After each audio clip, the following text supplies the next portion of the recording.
మోడీ గారు వచ్చినప్పుడల్లా వంగి వంగి దండాలు పెడతారు. ఢిల్లీ వరకు వెళ్లి వంగి వంగి దండాలు పెడతారు, సాష్టాంగ పడతారు. ఢిల్లీ వరకు వెళ్లి ఎన్ని పొత్తులు పెట్టుకుంటారు. అసలు వీళ్ళందరికీ పొత్తులు ఉన్నాయా లేదా మీ అందరికీ అర్థమవుతుందా లేదా రాష్ట్ర ప్రజలు ఆలోచన చేయాలి. అసలు మొత్తం అందరూ చంద్రబాబు గారైనా జగన్మోహన్ రెడ్డి గారైనా మనకు కంటికి కనిపించినా కనిపించకపోయినా బీజేపీ పార్టీతో వీళ్లకు పొత్తులు ఉన్నాయి అన్న మాట వాస్తవం. ఇది బహిరంగ సత్యం. ఎందుకంటే ప్రతి విషయంలోనూ మోడీకి అండగా నిలబడ్డారు. ప్రతి బిల్లుకు మోడీకి సహాయం చేశారు. జగనన్న గారైతే మోడీ చెప్పిన ప్రాజెక్టు ఏ వ్యాపారవేత్తకు ఏది కావాలంటే అది ఇచ్చుకుంటూ పోయారు. ఎక్కడ ఏ సాయం కావాలంటే ఆ సాయం చేసుకుంటూ పోయారు. ఏ పదవి కావాలంటే అది ఇచ్చుకుంటూ పోయారు. ఎంపీ అయినా టిటిడి అయినా ఏదైనా. ఇలా మీరు బీజేపీ పార్టీకి వంగి వంగి దండాలు ఎందుకు పెడుతున్నారో ఆంధ్ర రాష్ట్ర ప్రజలకు మీకు చెప్పాల్సిన అవసరం లేదా? ఇటు ప్రతిపక్ష నాయకుడు, అటు పాలకపక్షం జగనన్న గారైనా చంద్రబాబు గారైనా అసలు బీజేపీ పార్టీ మనకు ఏం చేసిందని మీరు వంగి వంగి దండాలు పెడుతున్నారు? ఏం చేసిందని మీరు బానిసలుగా మారారు? ఆంధ్ర రాష్ట్రానికి ప్రత్యేక హోదా అన్నది ఆంధ్ర రాష్ట్ర ప్రజల హక్కు. ఏపీ రీఆర్గనైజేషన్ యాక్ట్ ప్రకారం ఆంధ్ర రాష్ట్రానికి ఆ యాక్ట్ ప్రకారం ప్రతి దాంట్లో యాక్టులో ఉన్న ప్రతి అంశము ఆంధ్ర రాష్ట్ర ప్రజల హక్కు.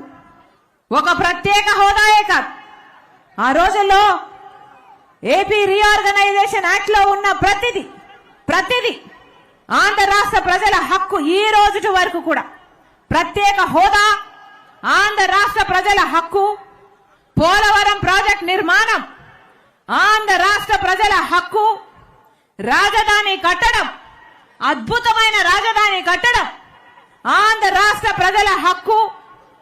కడపలో స్టీల్ ఫ్యాక్టరీ ఆంధ్ర రాష్ట్ర ప్రజల హక్కు.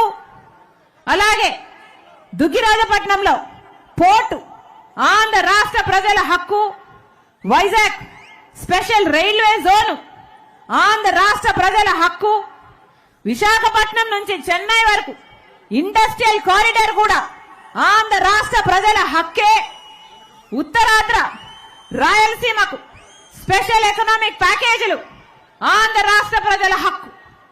ఇవే కాదు, ఏపీ రీఆర్గనైజేషన్ లో ఇవి కాకుండా కూడా ఎన్నో పొందుపరిచారు. ప్రతిదీ కూడా ఆంధ్ర రాష్ట్ర ప్రజల హక్కు. మరి ఆంధ్ర రాష్ట్ర ప్రజల హక్కు అయినప్పుడు ఇది మనకు ఈరోజు హక్కుగా లభిస్తున్నాయో లేదో ఆంధ్ర రాష్ట్ర ప్రజలు ఆలోచన చేయాలి. ఇన్ని హక్కులు మనము కలిగి ఉన్నాం. ఇవన్నీ కూడా ఏపీ రీఆర్గనైజేషన్ యాక్ట్ లో పొందుపరిచిన ప్రతి అంశము కూడా ఆంధ్ర రాష్ట్ర ప్రజల హక్కు అయినప్పుడు ఒక్కటంటే ఒక్కటైనా అటు బీజేపీ ప్రభుత్వం అయినా, రాష్ట్రంలో ఉన్న ముందు 5 సంవత్సరాలు అధికారంలో ఉన్న చంద్రబాబు గారైనా, ఇప్పుడు అధికారంలో ఉన్న జగనన్న గారైనా ఏ ఒక్కటైనా ఆంధ్ర రాష్ట్ర ప్రజల హక్కులో భాగమైన ఒక్క అంశానికైనా వీళ్ళు నిలబడ్డారా, వీళ్ళు పూర్తి చేశారా అని అడుగుతున్నా. 10 సంవత్సరాలు అయిపోయింది. ఊహించుకోవడానికి కూడా ఊహకు కూడా అందడం లేదు. అయ్యో 10 సంవత్సరాలు అయిపోయిందే, ఈ 10 సంవత్సరాలలో ఏ ఒక్కటైనా సాధించుకోగలిగామా అంటే ఒక్కటైనా సాధించుకున్నామా? మన కర్మ కాకపోతే ఇటు పాలక పక్షం, అటు అధికార పక్షం అయితేనేమో, ఇటు ప్రతిపక్షం అయితేనేమి రెండు బీజేపీ పార్టీతో కుమ్మక్కయ్యాయి. 2 పార్టీలు కూడా బీజేపీ పార్టీకి కొమ్ము కాస్తున్నాయి, బానిసలుగా మారాయి. మన హక్కుల్లో ఒక్కదాని కోసం కూడా పోరాటం చేయలేదు. మోడీ గారు ఇదే తిరుపతిలో నిలబడి పుణ్యక్షేత్రంలో నిలబడి మాటిచ్చాడు. ఆయన మాట మర్చిపోయాడు. ఆయన రామభక్తుణ్ణి అని చెప్పుకుంటాడు కదా మోడీ గారు. 3 నామాల వానికే పంగనామాలు పెట్టాడు కదా మోడీ గారు. ఇదేనా భక్తి? పుణ్యక్షేత్రంలో నిలబడి మీరు మాటిచ్చారు. మీరు మాట తప్పి ఆంధ్ర రాష్ట్ర ప్రజలను మోసం చేయడమే కాదు, మీకు ఎంతో భక్తి ఉంది అని మీరు నమ్ముకుంటున్న దేవుణ్ణి కూడా మీరు మోసం చేశారంటే మీకు మనస్సాక్షి ఉన్నట్టా లేనట్టా? ఇక మోడీ గారిని కేడి అనగా ఏమనాలి? మోడీయా కేడియా? ప్రధానమంత్రి మోడీయా కేడియా?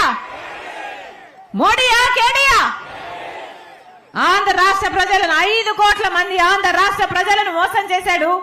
ఇక్కడ నిలబడి 3 నామాల వారి సాక్షిగా చెప్పిన మాటలు కూడా పంగనామాలు పెట్టాడటే ఇక కేడీ గాక మోడీ ఏమైతాడు? మోసానికి మారు పేరు ఈరోజు మోడీ. మోడీ అంటే మోసం, మోసం అంటే మోడీ. వాస్తవం కాదా? ఏమా వాస్తవం కాదా? మోసమే చేశాడు కదా మోడీ గారు. ఏం చేశాడు? మోడీ గారు సమాధానం చెప్పాలి, బీజేపీ పార్టీ సమాధానం చెప్పాలి. 10 సంవత్సరాల ప్రత్యేక హోదా అని చెప్పిన వాళ్ళు 10 సంవత్సరాలు అయిపోయినా కూడా మీరు ప్రత్యేక హోదా ఇవ్వలేదు. మరి దీనికి ఆంధ్ర రాష్ట్ర ప్రజలకు ఏం సమాధానం చెప్తారు అని అడుగుతున్నా. పోలవరం కడతాము అని మీరు మాట ఇవ్వలేదా? మరి ఆ పోలవరం కట్టకపోతే ఆంధ్ర రాష్ట్ర ప్రజలకి మీ ముఖాలు ఎలా చూపించగలుగుతున్నారు అని అడుగుతున్నా. అద్భుతమైన రాజధాని అన్నారే, ఢిల్లీని తలపించే రాజధాని అన్నారే. మరి మోడీ గారు అసలు ఈ రోజు మనకు రాజధాని లేకుండా పోయిందే. చంద్రబాబు గారేమో సింగపూర్ ను చేస్తానన్నారు, అమరావతిని సింగపూర్ ను చేస్తానని 3D సినిమాలు చూపించాడు. ఇక జగనన్న గారేమో ఒక్క రాజధాని సరిపోదు, మాకు 3 రాజధానులు కావాలి అన్నాడు. పోనీ మూడిట్లో ఒకటైనా అయిందా? ఈ రోజు మనం తలెత్తుకొని ఇది మా రాజధాని అని చెప్పుకునేటట్టుందా? ఒక్క రాజధాని కూడా లేదు అంటే సిగ్గుచేటు కదా? సిగ్గుచేటు కదా? పక్క రాష్ట్రాలన్నీ వేగంగా దూసుకుపోతున్నాయి అభివృద్ధిలో, పక్క రాష్ట్రాలన్నీ బాగుపడిపోతున్నాయి. కానీ మనకు మాత్రం ఒక రాజధాని లేదు. అసలు సౌత్ ఇండియాలోనే మెట్రో లేని ఏకైక రాష్ట్రం ఆంధ్ర రాష్ట్రం. అభివృద్ధి చెందామా? ఒక్క అడుగైనా ముందుకు వేయగలిగామా? మరి మోడీ గారు ఆంధ్ర రాష్ట్ర ప్రజలకు ఏం సమాధానం చెప్తారు? అసలు ఇదే మైదానంలో మునికోటి అనే ఒక యువకుడు 2015లో మోడీ ఇంకా ఆంధ్ర రాష్ట్రానికి ప్రత్యేక హోదా ఇవ్వకపోతే మన రాష్ట్రం ఏమైపోతుంది, మన భవిష్యత్తు ఏమైపోతుంది? యువకుడిగా ఉన్నాడు, ఎంతో భవిష్యత్తు ముందుంది.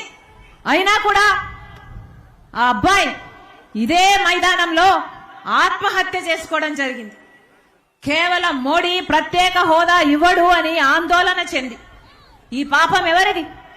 ఏం సమాధానం చెప్తాడు మోడీ గారు ఆ కుటుంబానికైనా? ఏం సమాధానం చెప్తాడు మోడీ గారు మన రాష్ట్ర యువతకు? అసలు భవిష్యత్తే లేకుండా చేశారే, ఏం సమాధానం చెప్తారు? మోడీ గారు చెప్పిన మాట, తల్లిని చంపి బిడ్డను బ్రతికినిచ్చినట్టుంది కాంగ్రెస్ వైఖరి అని చెప్పిన మోడీ గారిని ఈరోజు కాంగ్రెస్ పార్టీ ప్రశ్నిస్తుంది.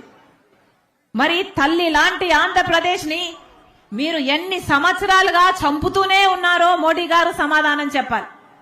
తల్లి లాంటి ఆంధ్రప్రదేశ్ కి మీరు ప్రత్యేక హోదా ఇవ్వకుంటే అది ఆంధ్రప్రదేశ్ ని చంపినట్టు కాదా అని అడుగుతున్నాం. తల్లి లాంటి ఆంధ్రప్రదేశ్ కి మీరు పోలవరం ప్రాజెక్టు కట్టకుంటే మరి ఆంధ్రప్రదేశ్ భవిష్యత్తును మీరు చంపినట్టు కాదా అని అడుగుతున్నాం. తల్లి లాంటి ఆంధ్రప్రదేశ్ కి రాజధాని మీరు కట్టకుంటే, సహాయం చేయకుంటే మరి మా బిడ్డల భవిష్యత్తును మీరు చంపినట్టు కాదా అని మోడీ గారిని ప్రశ్నిస్తున్నాం. అసలు ఎంత అన్యాయం చేశారు, ఎంత అన్యాయం చేశారు. ఒక్కటంటే ఒక్క వాగ్దానం కూడా నిలబెట్టుకోకుండా అసలు ఆంధ్ర రాష్ట్ర ప్రజల ఎంతగా అవమానించాడు మోడీ గారు. అసలు స్పెషల్ స్టేటస్ అంటే ఏమిటి?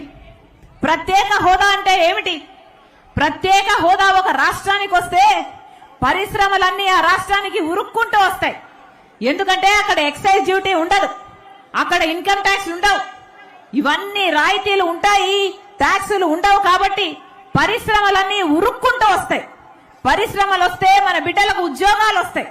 ప్రత్యేక హోదా వస్తే కేంద్రం నుంచి వచ్చే నిధులు కూడా ఎన్నో ఇంతలు రెట్టింపు ఇంకా అంతకంటే ఎక్కువే అవుతాయి. ఆ రోజుల్లోనే మనకు ప్రత్యేక హోదా, మనకు రావాల్సిన అన్ని హామీలు నెరవేర్తే 5 లక్షల కోట్ల విలువ. మరి ఈ రోజు కనీసం 10 లక్షలో 12 లక్షల కోట్ల విలువ చేస్తాయి.